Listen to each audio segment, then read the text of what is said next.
Hello, everybody. Welcome to Bite-Sized Media. Bite-Sized Media. A subsidiary of Slate. Media. Woo! It must be Thursday because we're watching Sherlock. So we are back to you with the second episode of the second series, an episode based on probably the most iconic Sherlock story. Yes. I personally have a copy of it from like 1901. I did not know It that. might actually be first edition. I'm not really What sure. does it smell like? Musty as Yep, then it's real. Anyway, I've never actually read it, to be honest. I have it. My only exposure to Conan Doyle Sherlock that's not like an adapted visual media is in like 6th grade. There was like a shortened version for kids, and it was audio, but we had like she had like scanned and printed out pages for us to follow along, and we listened to it. Like it was a performance, but it was also like it was like an audiobook, basically. That's cool. And we listened to it, and I remember thinking like, this is really cool. I have no idea what's going on. It was like 6th, 7th grade, somewhere in there. And I just remember, that's like the only thing. So when I saw this, listening to the episodes, I go, oh, I recognize that. That's like the Sherlock story. I thought, is it the first one that like established who he was for the Conan Doyle? I don't think so. I'm curious. I don't know that much about it, to be honest. I know the basic premise. While he's looking that up, though, we do have to admit we forgot to talk about something that was really, really big at the time for that second episode, or that first episode of Scandal in Belgravia. When he figures out the unlock code for the phone and it's I am Sherlock, man, it's a moment when you just realize that writers know what they're doing for marketing. Because I remember that being on computer backgrounds, being on phone backgrounds, being on posters. And I don't remember shirts, seeing it at all. And of course you don't. It wasn't really big over here yet. But I remember you were also like 2. When Sherlock was out, I was in high Yes, school. I know that you were in high school. But I feel like I would have heard about that. Because I heard about the show coming out and everyone talking about it. I don't know. I just remember, again, college is different than high school. Might not have hit so much with the high schoolers. But anyway, we just wanted to mention that because I wanted to give props to the writers of this. It's before What's-His-Face got kind of stale. Moffat, yep. Moffat, and he just when he's in his swing, he is just he's a home run fantastic hitter. Anyway, it's the third novel of the Sherlock canon. 1901, 1902 is what it says. A Study in Scarlet was the first one. So that makes sense. Yep. But yeah, but pretty iconic one. And I don't know. Hounds that aren't actually hounds, right?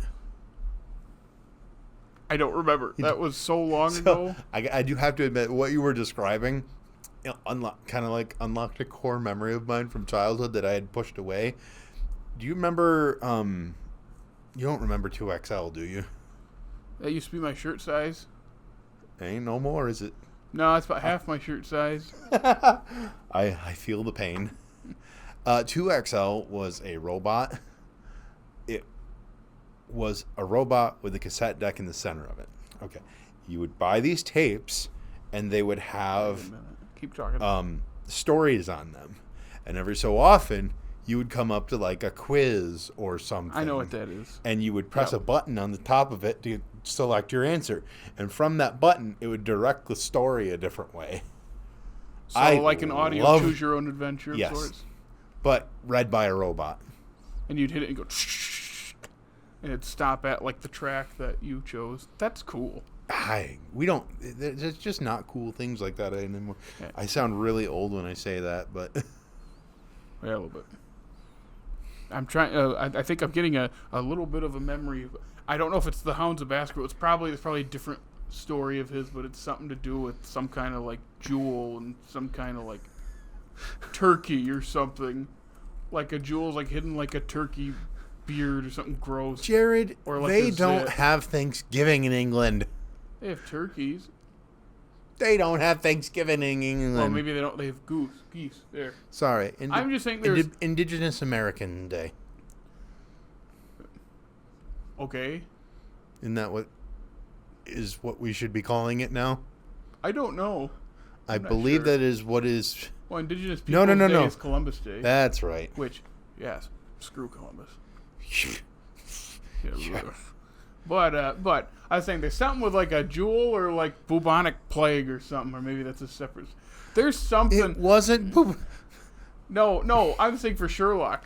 There's something that's like in the back of my mind that's related to Sherlock Holmes from that class, and I don't remember what it was. Maybe if after we watch this, it will trigger that, and we'll just be sitting here, I'll scare the crap out of you. I remember. But we'll see. We should watch the episode. Please, before we do, let me bring this up. Well, I'll show you off camera. For now, let's take a bite.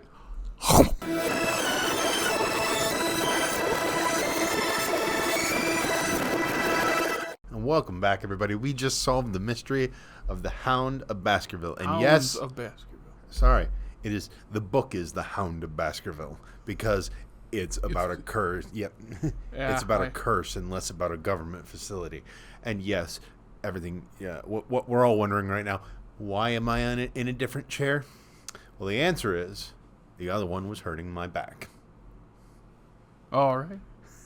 Anyway, like any middle episode of what? Because when I saw this said the Hounds of Baskerville, I thought it was the Hound of Baskervilles. Yes, it's the Hound of Baskervilles. Mm-hmm. That's why I kept getting confused. They swapped it because it's a different interpretation. Because the book is about a curse that follows the Baskerville family, as opposed to Baskerville being a government facility. Gotcha. I also found out when I mentioned in the opening, the one, like it was this one, and then there's another one that we like read in the class with it that I couldn't remember. It was The Adventure of the Blue Carbuncle. Do you know what a carbuncle is? I know what a barnacle is. A carbuncle is a cluster of boils that form a connected area of infection. Gross, huh? Because I remembered something, because in my head I was like... That is real gross. Yeah, I was like, why do I didn't want to say it before if I was right. I was like, if there's something with a jewel and maybe like blue pus or something.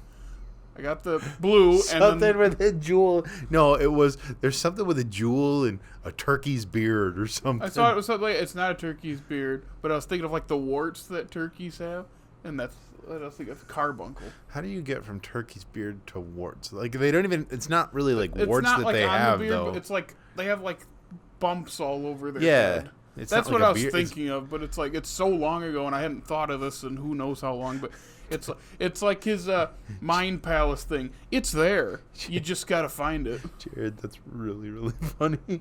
How I got to that? Yeah, that's how my mind works. Yeah, I mean it's good and it's good.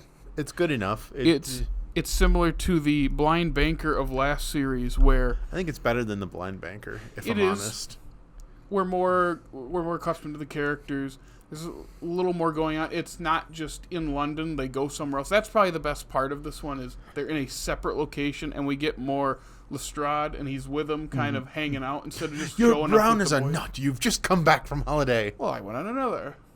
This is fun. But yeah, it is kind of just a mystery of the week feeling where it's like it doesn't really connect to like a character or story arc from previous episodes as much until something at the end that we'll talk about later. That is really interesting though. You'd think with only like a 3-episode series, they would connect all 3 of them.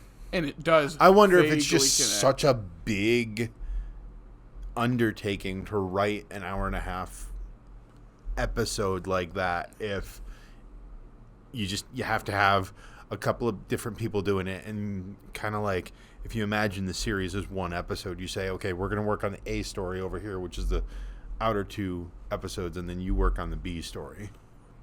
Yeah, it is weird how it's like you have that limited time, quote unquote, because these episodes are so long.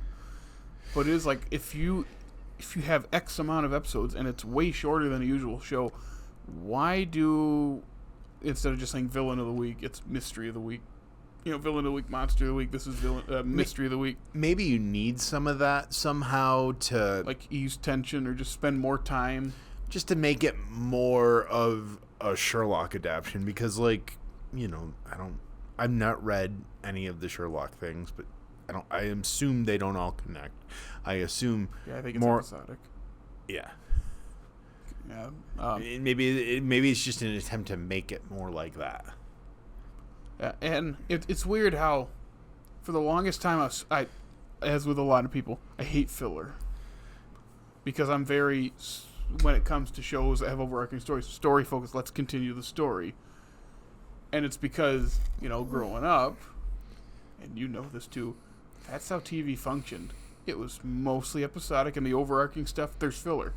Because you can't keep a sustained story going for 20-some episodes a season unless it's a really good central story. So you have to have filler.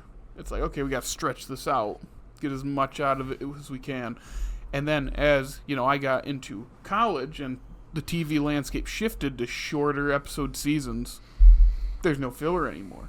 And the good part of that is, okay, we're getting to, as I say, the all killer, no filler, all filler, no kill, the all killer, no filler. Yeah, it's either one. It is all killer, no filler. Okay, I've heard both because it's the Sum 41 album. So, but what has happened? The seasons have shortened so much, and they pack so much important stuff into each episode. There's no breathing room anymore.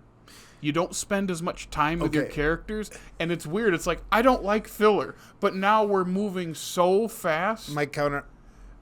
It's like I don't feel like we spend that much time or get to know them or get that breathing. I don't know what I want. I have a counter argument to that. Okay. It's really kind of just Disney that does that. I don't know. I feel like just shows in general are shorter, and they are. The average season length is 10 episodes now for most things. Network TV is different because no one watches. But I'm talking streaming, it's short. It's mostly shorter, unless it's like kids shows. I don't know. Bad Batch was longer than that, wasn't it? Kids show. That's fair. Not saying it is a kid show, but it's aimed for kids, and it's more episodic. Say more. They have they have less than 20 a season. I mean, yeah, but all the examples that I can think of are on Disney. So, well, how about Better Call Saul is like 10 a season. Succession is 10 a season. About. Is that The Bear is like 8 or 10. Is that a streaming thing or like a cable TV sort of? HBO. Oh, I didn't know that. Yeah, Succession. Then The Bear is FX. That's network and on Hulu / Disney now. And that's first season's 8 episodes, second season 10 episodes. Because I know, like American Horror Story, don't they do like 15 or so, 13 which is still or 15? Half the length of what it used to be. Yeah, but believe me, I once made copies of Beverly Hills 90210 for my sister. Sure, your sister. Yeah. It's okay to admit you like it. I watched one episode as a nope, not for me. Anyway. I believe you. There were 30 episodes in a season for that. Hour long, isn't it? I don't remember. It was a long time ago. The point being that's a minimum of 15 hours, maximum of 30. Yeah. But TV in general, shows have shorter seasons now. Do you know what I think started that major shift? What do you think? Maybe we've talked about it before, the 2008 writer strike. I think writers realized that, we can tell a good story in not as many episodes. Getting jerked around to come up with stuff it's like, okay, we have enough for 10 episodes. No, we want 20. We don't have enough for 20. You'll figure it out. Mm-hmm. maybe this week they should It have also- a hot air balloon chase. Why? Because it's cool. You know what I mean? Just stuff like that. Like they just throw things at the wall. And also, it's funny because I think ultimately I think shorter seasons are good for TV, but also I think that killed a number of good shows, like Pushing Daisies. Oh, the writer's strike killed that. Yeah, that's what I'm saying. Okay, I thought you said the shorter seasons killed it. No. You're saying as a result of the strike. Okay. As a result of the strike, it birthed the shorter seasons, or started the swing towards shorter seasons, but also killed a bunch of good shows. Yeah. I know AMC shows are shorter too. I don't know about Walking Dead, but like I think Mad Men was shorter seasons. I've not seen that's generally 12 or 13. Yeah, and Breaking Bad was like 13. Outside of season 1 is like 13 a season, and of course, what is season 1? 6? it's like 6 or 7. Writer's strike though. That's right. Yeah, but then 2, 3, 4 are all like 13 episodes, and then 6 is split in half. 2 8s. Well, and I think also the rise of British television in America, because Doctor Who's seasons have always been 11 or 13. Yeah, and you know what most people say is the reason British, and we probably mentioned this while watching Sherlock on here. Because they fund them one at a time. What show is attributed with the shorter season format? From what I could be completely wrong. What is the question? What British show is kind of like what birthed the idea to have short British seasons? You said it a couple of weeks ago. I don't remember. I think it's Fawlty Towers. They had 6-episode series. Well, 2 series of 6 episodes each. So there's I was only going to say 12 episodes. that first season of The Office, the British Office, is only like 6 or 7 episodes. I think both series are like 6 episodes or 8 episodes. What was the first year of the American one? 05, and they only had like 6 episodes because it's a season 1, and then after that they went to, except for season 4, it was a 20-some, because season 4, writer's strike. Comedies are a little bit easier to make 22. Sitcoms are different. Yeah. But now everything has to have an overarching story. Every dumb thing. And again, that's my preference. But when everything is that, it gets stale. And I still watch stuff, but it's like there's stuff I just don't want to watch with an overarching story. I'm just fine just plugging in here and there, like Bob's Burgers or something like that. Yeah, which that has stuff that changes, but again, it's little things, and that still has say, like. you're not, that in still that has, like, in that 20 scenario, you're not something. talking about overarching. You're talking about running gags. No, there's stuff that like when it changes the status quo. King of the Hill. Isn't that why you said King of the Hill changed They did it so notoriously. drastically? They kept doing it, and Fox had to tell them to stop. Is what I've read, because like they literally like if character died, he's dead, he's gone. Or if character aged up, hit puberty and is a completely different sounding and looking character, that's how he is the rest of the show. And then they kept doing it. Fox is like, you got to stop, because you can't syndicate it as easily. And it makes sense from that standpoint, but also it's like it does hurt the creativity of the show. Yeah. But what I'm trying to say is with the filler gives you this weird feeling of like, I hate that I have to watch this that doesn't mean anything, but we're spending time with the characters, and it is giving breathing room. So then when you do get to the big episodes, they feel more important. And when you don't have it, it feels quick. I'm going to make a statement just to clarify here. I believe that he is talking about American television filler, not like anime filler, because... Oh, that's a completely different beast, and you know that better than I do. Yeah, well, I was just going to say, like, if you're including anime filler in that, I got, like 150 episodes of Bleach to counter that argument with. Yeah, that's just what I've noticed. So when we coming all the way back to this second episode of the second series of Sherlock, it feels more like your typical, episodic thing of like, we're spending time with the characters, we're having fun, they're great characters, it's fun to see Sherlock be Sherlock. It doesn't really add to the overarching story outside of the glimpse of Moriarty, his fear thing with the gas at the end, and then of course the very end where it shows Moriarty going out of that cell with Sherlock written everywhere, setting up this third and final episode of the series. That's one of those things where it's like, okay, this is a jump because it like hard fades and then just is that. And like you said, they're teasing that because of the gap. But it's still so forced. It was week to week. It's 3 weeks in a row. Oh. I read it wrong. Okay, then it's even worse. Yeah. Because last we saw Moriarty, he wasn't in jail. Yeah, it's one of those things. It's like, well, we got to bring him back next week. And my old thought is, there's 3 episodes. Of course I'm coming back next week. It's only 3 weeks of my life. It's not like 20 weeks where you have to keep reminding me of why I'm returning at the same time every week. It's literally 3 weeks in a row, and then I'm done with this series. So, but I'd be interested to read the source material for this one at some point in my life. I get like actually read it and not just. I'd let you read my copy, but I'm pretty sure if it's read, it's gonna fall apart. Yeah, I don't want to touch that. I don't want to break it. But it is funny. It's like they use the title, so I wonder if some people who are big Conan Doyle heads are mad because it has little to nothing to do with the Hound of Baskervilles, because it's a completely different thing. That's not entirely true. The skeleton of the thing is there. Yeah, but you can understand people be upset if they're hardcore fans of the source I mean, if material. you're expecting a 1-for-1 remake, yeah, I guess, but... And like, we don't need a 1-for-1 remake. You and I don't need a 1-for-1 remake. But as I'm watching, I'm like, how would this work in 1901? Then I realize, oh, yeah, this is not going to be anything like the source material in that regard. And that makes sense. Yeah, and if you notice that most of this bite-sized episode has just been kind of us filling it in. It's, This is a bite-sized filler. There's not that much to talk about outside of how it functions, and then just a couple little things. I like how it's more of a horror feeling. Yeah. One where others weren't. That's cool. That's like, we were talking about the Hulk off camera earlier today. That's what I wanted. What I was trying to say, I wanted the Hulk to be. That.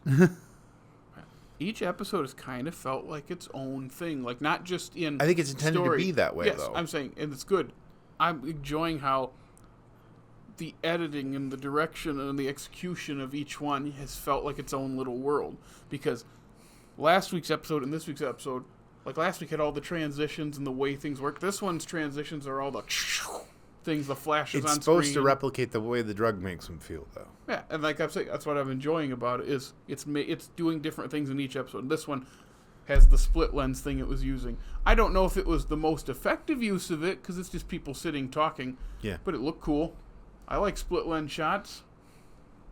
Because, like, you know, an example of, like, used well is, like, the Untouchables with the opera singers right here in your face in full focus. And then they're all, you know, the characters are way up in the balcony, and they're also in focus. And you can see where the lens is split, and it's cool. Whereas this, they're sitting 3 feet apart. 3 feet apart in a restaurant. But it looks cool. I like split lens stuff. Yeah. Or something. Oh, so another. It's funny. Someone that helped make this show must be someone that helps make American TV too, because both of the special guests that were in the last 2 episodes we've watched are special guests on Quantico, which is an American television show. Oh. Not that you know what it is, but my parents used to watch it. Gotcha. That sounds familiar. But there was something. Oh, I also had another moment where I recognized Henry in this, and I was like, where do I know him from? Where do I know him from? I know him from a really stupid tiny part, 2 really stupid tiny parts. No, just one. Sorry. One really stupid tiny part in 2 episodes of Doctor Who. He is a midshipman on the Voyage of the Damned, which is the Christmas special for Doctor Who. I want to say David Tennant's second to last Christmas special, if you don't count these current ones. Oh, no, he didn't have the Christmas special this year. So, one of those, he just a waiter, basically, if I remember correctly. And then he comes back in kind of a look at what you did to all of us sort of montage thing, I believe. Oh, gotcha. I don't know. It's been a long time since I watched that season. But anything else you want to add? That's about it. The big episode, from what a lot of people say, or one of them, is next week. Yeah. But, oh, the Reichenbach fall. Yeah. Yeah. So. Yeah, and then it goes downhill. That you've only seen one episode past that. Yeah, but trust me, it goes downhill. All right. Anyway, Jared, where can they find us? You can follow us on Facebook, Instagram, the funny TikTok, and X. Formerly known as Twitter. And listen to us on Apple, Google Podcasts, Spotify, iHeartRadio, and hey, if it's YouTube, like, subscribe, comment, ring our bell, rate us, and like us on all those apps, and check out our groovy website. And if you like what you're seeing, come on by next Thursday. Help us solve more mysteries with Sherlock. And while you're waiting, let's take a bite.